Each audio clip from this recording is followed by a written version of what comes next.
I'm just going to ask you now to think back to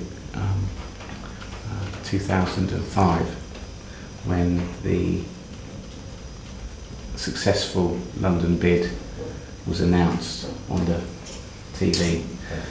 I mean, do you remember that?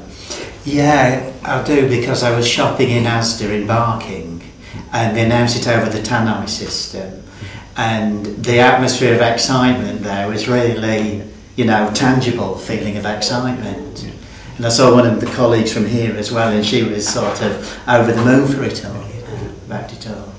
I can't remember it all. Yeah, well, I remember we in the old library I think we watched it on the TV, and we put the TV on for a few minutes to hear the announcements, and I remember being quite shocked that London had got it.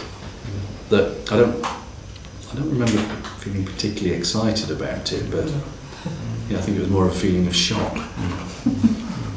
I was because sorry to say, I do live in Newham. I live in close to about 10 minutes to the Olympics, and I would say I have a vast interest in it. I followed it from day one during the campaign. Followed Sebastian Coe, Kelly Holmes, and I followed others from out there when they were campaigning.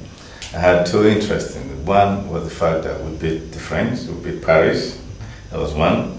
And two, for the fact that I have, outside my work, I have other interests which is connected to Olympics in a way. And that just made me so excited when it came up on the telly. And I was jumping because I watched the telly, watched people at the Trafalgar Square. There was a live band there and the celebration. I was dancing, to be honest. I was just dancing for joy because I lived in Stratford for 12 years, and I just hope of the regeneration that's going to bring to the whole area, which was around an area. I think in 10, 15, 20 years time, it's going to have a huge positive input, knowing that Europe is involving. Coming down from City Airport as a businessman, it's going to take you 20 minutes to get to the city. Yes, so you can see the positive impact. That's my feeling.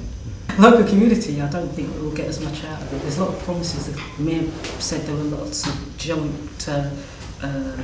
ventures going to be happening in regeneration, and then I think in the paper about a year later it was these were just promises, there was nothing solid, and all the sort of regeneration housing, some of the sporting facilities, none of that is going to happen. It's you know, nobody knows whether that will happen or not. So a lot of promises made to the local community because they were waiting for a long time for regeneration, which wasn't going to come unless we won an Olympic bid. We've got a lot of derelict land in this borough, and that's what it was based on. And I don't think the local community will get a thing out of it, really. Well, if I can answer that in a nutshell, break it down, it depends on what group you're speaking to.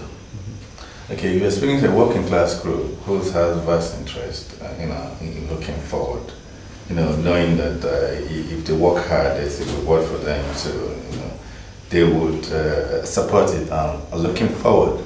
But if you're speaking to a different kind of group who believe, who believe in social housing, and hopefully they're going to be rehousing those high-rise modern flats, which they don't see themselves, because obviously they think the developer is going to build it after the Olympics. They'll be selling for a huge amount of money, which they don't stand any chance of buying. Then obviously you're going to have this negative input to say there's nothing for us as a local community. I'm a local community, I live there, I'm looking forward to it. I think there's a lot of things for me there.